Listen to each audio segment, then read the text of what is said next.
Hello guys, this video is all about കോഴിക്കോടുകാർക്ക് separate introduction വേണ്ടാത്ത നമ്മളെ KLF 2025ൻ്റെ 8th edition.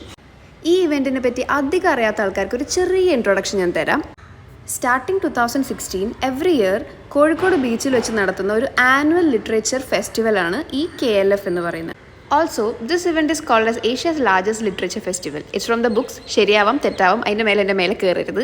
So this year Jan 23rd to 26th ആയിരുന്നു KLF നടക്കുന്നത്. ഞാനാണ് ഇവിടെ എത്തിപ്പെട്ടത് രാവിലെ ഒരു 11:30 to 12ൻ്റെ ഇടയിൽ നല്ല പൊരി വെയിലത്ത്. വേറാസ് നൈറ്റ് വൈബ് ഞാൻ എടുത്തു പറയണ്ടല്ലോ, കോഴിക്കോട് ബീച്ചിൻ്റെ ഒരു വൈബ് വേറെ തന്നെ. അതിൻ്റെ കൂടെ അവിടെ ഒരു KLFും കൂടെ നടക്കുമ്പോൾ മീൻസ് കൾച്ചറൽ പ്രോഗ്രാംസ് ഉണ്ടായി, ലൈറ്റ്സ് എല്ലാം വെച്ച് അടിപൊളിയായിരുന്നു. സോ ബട്ട് എനിക്കത് മിസ്സായി, ബിക്കോസ് നൈറ്റ് പോകണമെന്ന് വിചാരിച്ചു നടക്കാത്തതുകൊണ്ടാണ് ഞാൻ രാവിലെ പോകേണ്ടി വന്നത്.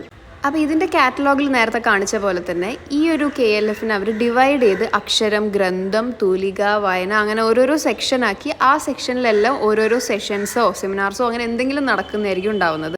ഫേമസ് ഓതേഴ്സ്, റൈറ്റേഴ്സ്, സെലിബ്രിറ്റീസ് അങ്ങനെ ഫേമസ് ആയിട്ടുള്ള കുറേ പബ്ലിക് ഫിഗേഴ്സ് എല്ലാം വരുന്ന ഒരു ഇവൻ്റ് ആയിരുന്നു. ഓൾസോ ഞാൻ അന്ന് പോയ ദിവസം അവിടെ ഒരു ബുക്ക് സൈനിങ് ഇവൻ്റ് ഉണ്ടായി. റീഡേഴ്സിനെല്ലാം മസ്റ്റ് ഗോ പ്ലേസ് ആയിരുന്നു അത്. ആൻഡ് ഒരു കാര്യം വിട്ടു, എല്ലാ ഇയറും ഇവിടെ ഒരു കൺട്രീൻ്റെ കൾച്ചറായിരിക്കും ഫോസ്റ്റർ ചെയ്യുന്നത്. And this year it was France. And ഒന്നും ചെയ്യാനില്ലാത്തവർ പേടിക്കണ്ട, കാരിക്കേച്ചർ ചെയ്യാം, ഫോട്ടോ എടുക്കാം, ചുമ്മാ ബീച്ചിൽ വായി നോക്കിയിരിക്കാം. അപ്പോൾ അത്ര ഈ വീഡിയോ ഉള്ളൂ. Tata bye bye.